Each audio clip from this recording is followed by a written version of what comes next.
akpagharịchagwo na n'Igbo niile na Naịjirịa niile were marụ na ọ bụ sofu onye amụma ka Igbo nwere sofu onye amụma ofu onye amụma ka Igbo nwere mana ofu onye amụma ahụ Igbo nwere Igbo echetezi na anyị nwere onye amụma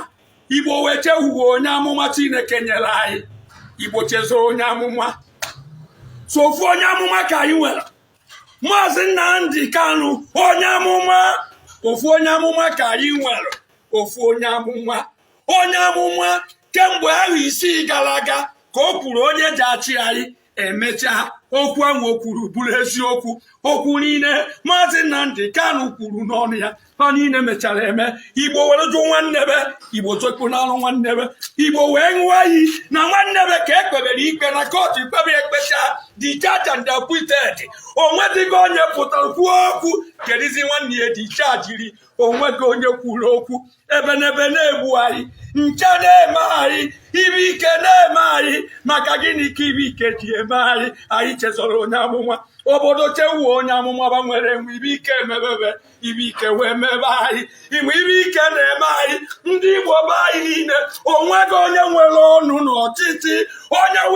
win ya narị oke ewere jide ọ bụrụ akwa Nnamdi Kanu bere anyị arịrị egbuo m arịrị ememe iwe okwu ya ka ekpebere ikpe onweghị alụ o mere onweghị ajọ ibe o mere okwu o kwuru n'ọnụ ya nke oruo ọmọ MC kwuru n'ọnụ ya o kwuchara mee ya eme o nwere onye kpụrụ ya onweghị onye mesara ya aka nke igwe ndị Lagos kwuru na onye atụghị APC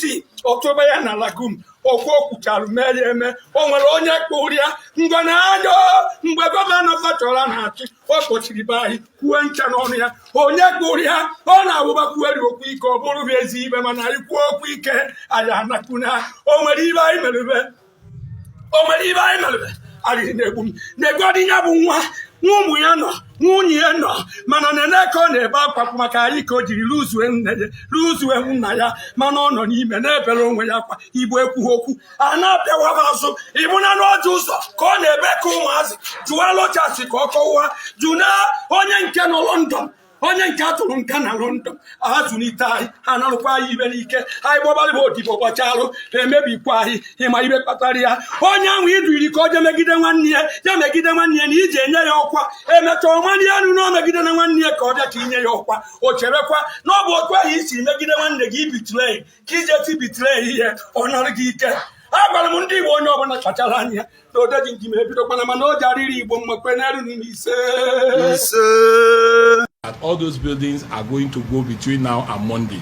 So far, about 16 buildings within the Alaba International Market have been marked for demolition by the State Building Control Agency. Especially Igbo traders in Lagos. Those set to go, they will destroy your business. After that, they will take over your houses. When I want you to be writing down